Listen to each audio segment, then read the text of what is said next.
Welcome to the Tom Woods Show, episode 401. Today we're talking to business trainer and talk show host Josh Tolley. He's the host of the Josh Tolley Show, which runs Monday through Friday, 10 a.m. to noon Eastern Time. He is the author of the book Quit Your Job or Die, as well as the new book Evangelpreneur. And we're going to talk about self-employment and finding freedom through working for yourself. Josh is, of course, also a Ron Paulian. He's part of the Liberty Movement. He's an all-around great guy. Everyone's been telling me to talk to him, and so you tell me to do something, I pretty much do it 60% of the time, and Josh is part of that 60%. Josh, welcome to the show. Oh, Tom, thank you so much. This is an interview I've been waiting to do for a long time. We have so many mutual contacts that have contacted me about you that it is a pleasure to be here. Thank you so much, sir. Well, likewise. I've had people saying you guys need to talk to each other, and finally, 7 years later, here we are doing it. So we've cleared our schedules and made it happen. There are all kinds of topics that you and I could discuss because you do have a daily show that I just told people about, and on the other hand, you also are a business guy. You're an entrepreneurship guy. You talk to people about business and goals and self-employment and breaking free of the 9-to-5 grind and so on and so forth. And since that theme really does it can have a number of liberty applications to it. It can be part of the whole philosophy. I thought we might focus in on that a little bit. Let me start off as devil's advocate here. Now, I say I am definitely being devil's advocate because I'm self-employed and I wouldn't change things for the world. But I could say this. Being self-employed can be an unstable situation in the sense that you don't know if it's going to work out forever. You don't get paid if you don't make things happen. Whereas if I'm an employee, I'm going to get paid through thick and thin. So that would be one thing, is that there's insecurity associated with it. And secondly, being self-employed, you have to have something to do. Whereas in the traditional employment situation, as long as I have I can contribute some small part of a production process, I can at least put food on my table. How do you make a self-employment argument in favor against these types of objections?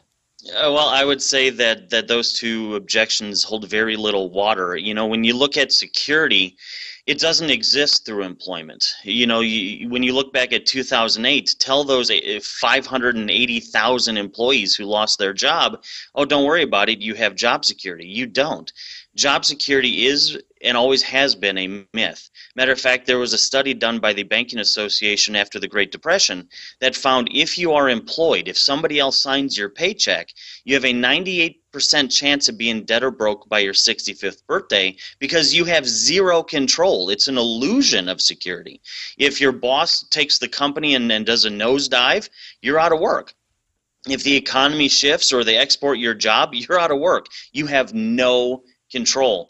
And to me, that's too dangerous, to be honest. And then if you look at self-employment, yeah, there is a failure rate. I checked into a hotel recently, and the guy at the desk recognized me, and he says, hey, you're that self-employment guy. I couldn't do that. It's too risky.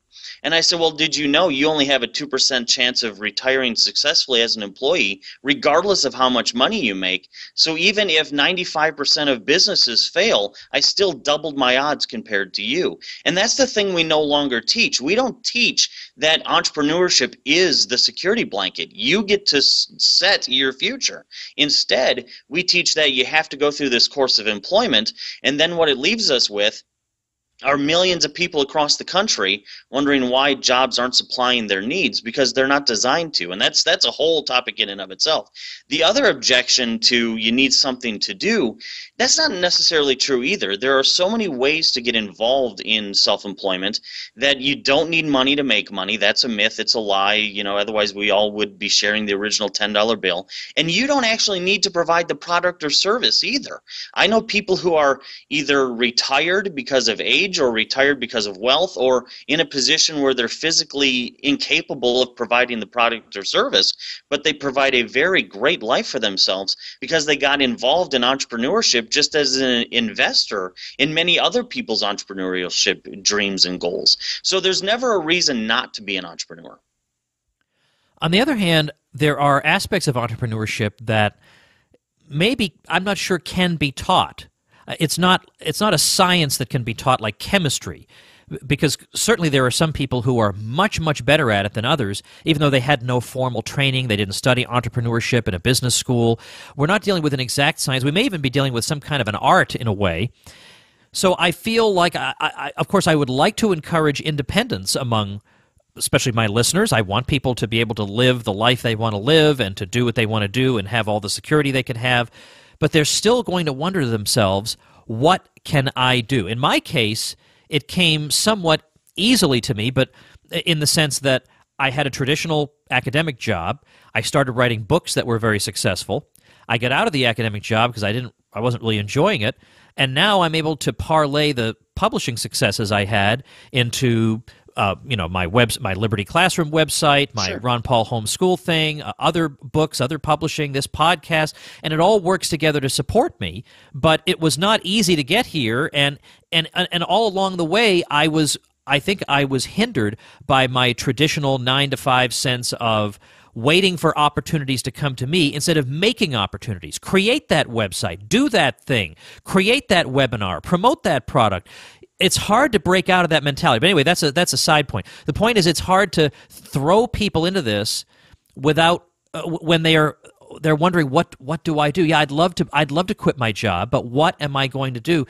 What is the flow chart that they should go through to get from I don't know the answer to that question to the answer to that question?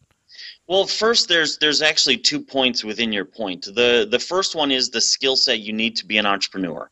If you are going to be the entrepreneur that runs the enterprise like you are in your situation, or let's say maybe a plumber who starts his own plumbing business, then yes, there is a skill set you need.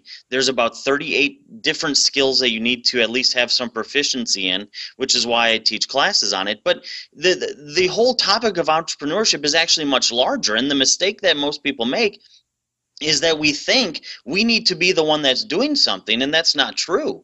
But unfortunately, because we've been so indoctrinated through the teaching system over the past 100 years, we think that we need to do the effort in order for us to get the result. And let me just give you an example.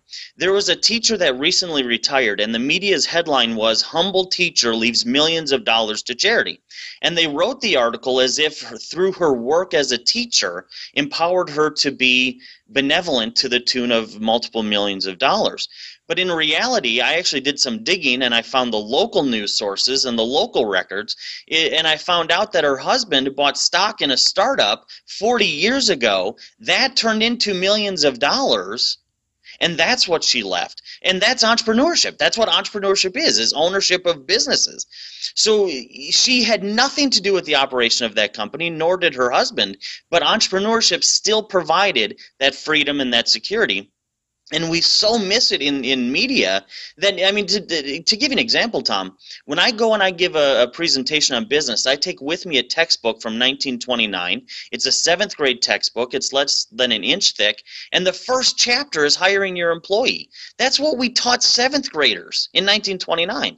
Today, it's hundreds of pages of repetition, repetition, repetition. So that way, when they get out of school, they think, A, job is the default career choice, and B, if they ever do start a business, they think about it as if they were an employee, they just happen to own it, so they think, what can I do? What do I have to do? What do I have to know? And those are just wrong approaches to entrepreneurship. But what about that statistic that we hear that varies here and there, but it's some horrifying percentage of new businesses that fail? Why shouldn't that discourage me from entrepreneurship? Oh, it's a crazy statistic. Matter of fact, one statistic says 83% of all businesses fail, and 50% of small businesses in this country right now need another job or another source of income just to stay open. I'm not trying to paint the picture that small business is going to be successful as soon as you do it. Not at all. But it is much more successful, not only as individuals, but as society. It's much more successful than an employment-based model. Matter of fact, an employment-based economy can't last more than 3 generations anyway. It's just mathematically not possible. So you you look at entrepreneurship, you have to look at the macro and the micro. From a micro standpoint, there are things that you can do to enhance your odds of success. Part of the reason we see an 83% failure rate, and in some cases it's even much worse than that. There was a professor, I don't have it in front of me, but I put it in the book, that studied small business, and he wanted to do a 10-year study. None of the businesses that he selected lasted 10 years. I mean, that's how bad it can be. But at the same point, we also have to realize that 4 out of 5 Americans are at or near poverty. 1 in 2 don't have $500. So we can't make this illusion that employment's working either. But back to the failure rate. The reason why so many of these businesses fail is because they take that employment mindset that has been ground into us from about 5 years old, and then they try to run a business with it. And that's really what my job is. I train businesses to become artistic. I mean, you made a great reference to that. I call it drivers. If you look at your car, for example, you have the mechanics, the internal combustion engine, the transmission. Well, you wouldn't teach your daughter about the internal combustion engine and then hand her the keys and say, okay, you know everything it takes to drive the car. But unfortunately, that's what business school after business school is teaching people. They're teaching them the mechanics of business, saying, okay, now you're equipped. They go out there, 83% of them crash into the wall, and I'm sitting here thinking, well, why would you expect anything different? You've only taught them mechanics. You haven't taught them how to drive, so I teach people how to drive. I wonder if you can tell me how, in your view, because in my view, the internet has made it vastly easier to be an entrepreneur and to work for yourself and to find income streams. How do you specifically find that that's the case? Well, I think the internet has obviously impacted the world in a way that's undeniable. I think along with that, though, some of that undeniable impact is a lack of being able to spot opportunities. The one thing you get from the 40 and under crowd is this idea that they understand the alternative currencies, they understand the internet, but they don't understand how to grasp and recognize opportunity. I mean, opportunity can bite you in so many different ways that even if it's in front of you, because we've been so programmed not to recognize it, we miss it. So I think more often than not, people say, okay, I'm just going to put something up on the internet. I'm going to start a business on the internet. I've seen the success stories on Business Insider or whatever.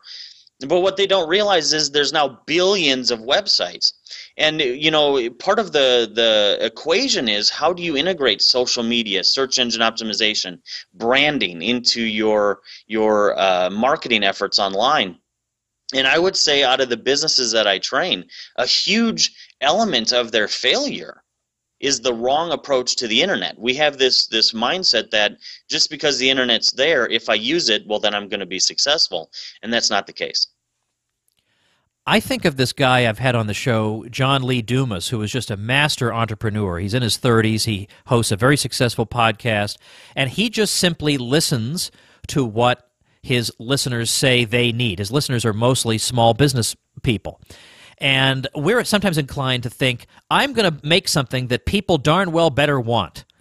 But this is the wrong approach. So, for example, people want to know, I'd like to start a podcast, but it seems like a lot of work and I wouldn't know where to start. So he created a full-fledged podcast website. In fact, tomwoods.com/paradise is how you can get to it.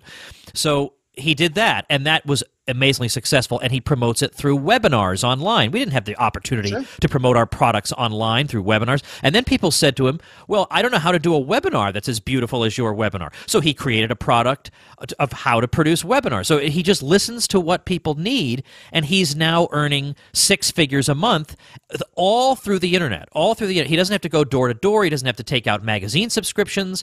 He's learned how to use Facebook, how to use Facebook ads, which Facebook ads allow you to pinpoint your audience so specifically. Much better than TV ads, where 80% of people who are watching your offer is irrelevant to them. These are opportunities none of us had 20 years ago. Right. And there's a huge, obviously, element to that if we can learn how to use those things for our success.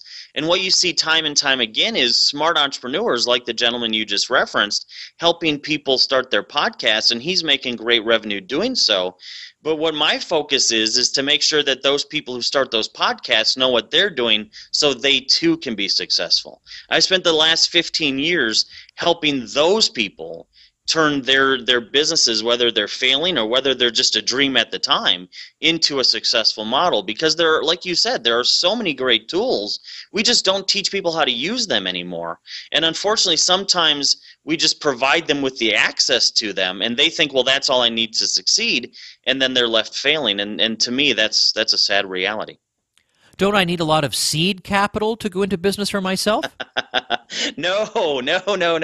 It takes no money to make money. In the book of Entrepreneur, which just came out less than a month ago, I actually talk about that. I have seen and I have helped people start businesses with literally $0. I give this example of a guy that I helped in a very popular touristy city here in the U.S., and he said, well, Josh, I want to start a business. And I said, what do you want to do? And he had some elaborate dream. I think it was owning a bed and breakfast, like something that would take seed money. And I said, well, that's not a reality. I mean, that's what you want to do. And unfortunately, so many people start businesses based on either A, what they're good at, or B, what they want to do. And both of those things should be not in the top 5 of considerations, to be honest with you.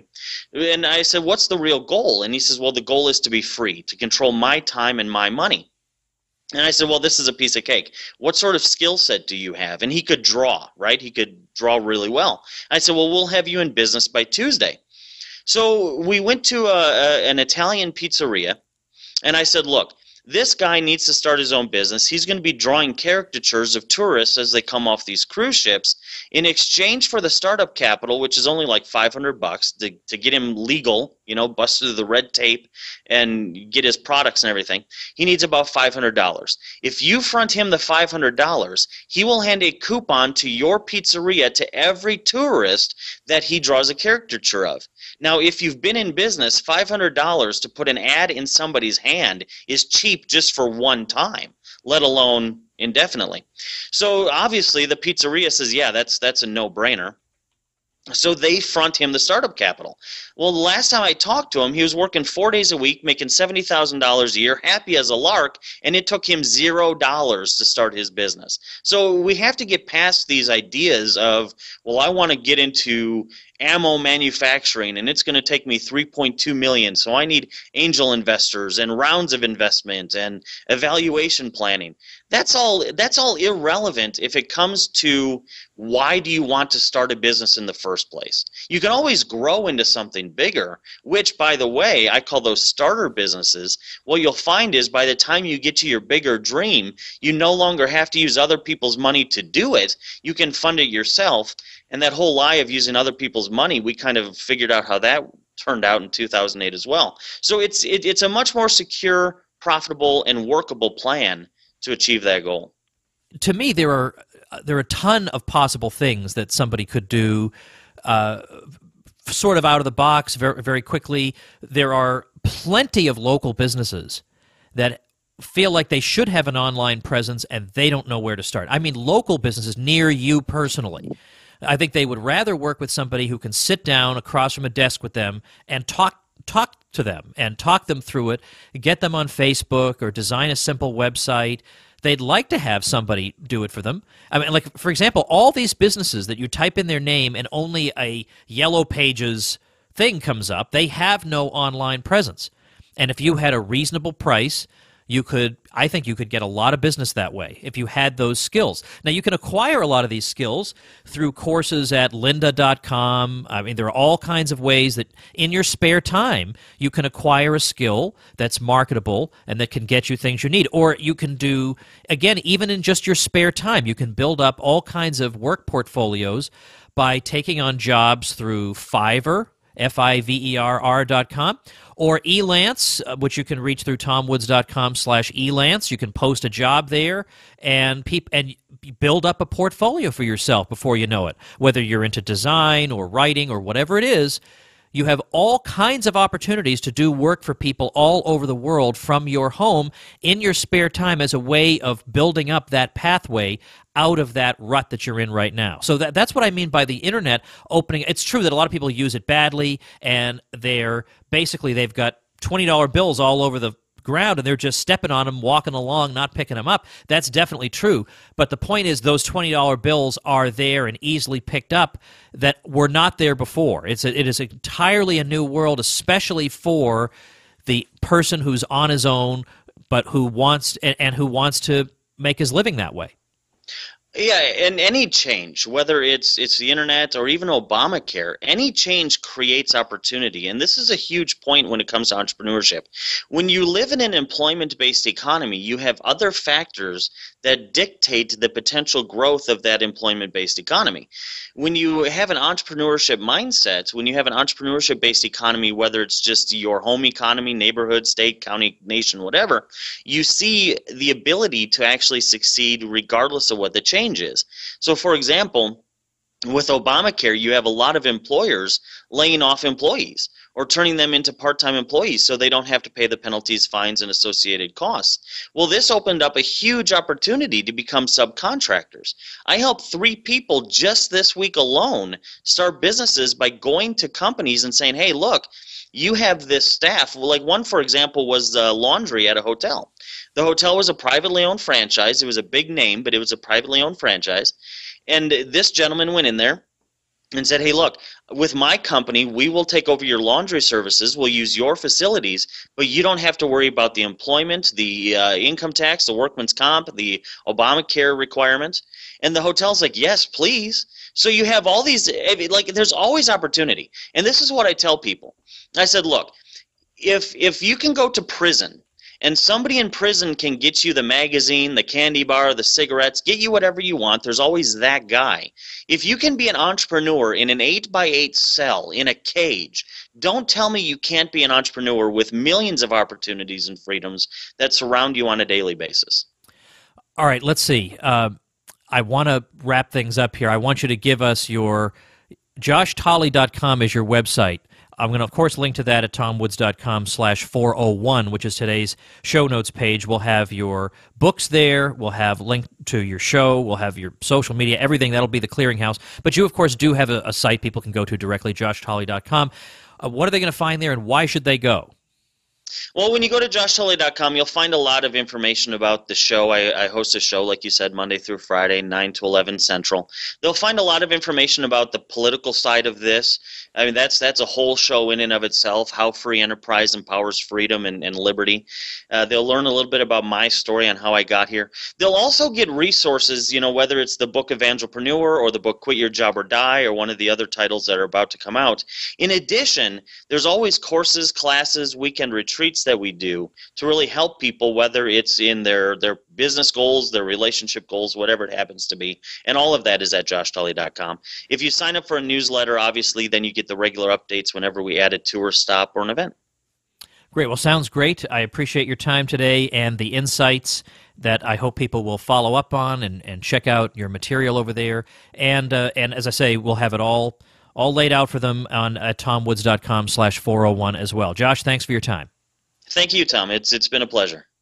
All right, everybody. On the show notes page for today, tomwoods.com/401, you'll get resources related to this episode as well as related episodes. I'll put up the $100 startup episode that we did and also my interview with John Lee Dumas, entrepreneur extraordinaire. If you've not heard those episodes, you'll want to hear those in particular. As a self-employed guy myself, let me remind you, of course, about my new book. If you enjoy this show, you will enjoy this book. It's called Real Dissent. A Libertarian Sets Fire to the Index Card of Allowable Opinion. You can check it out at realdissent.com, and you can get the audiobook version with me doing the reading through tomwoodsaudio.com for free. So I hope you enjoy that, everybody. Thanks for listening. We'll see you tomorrow. The Tom Woods Show.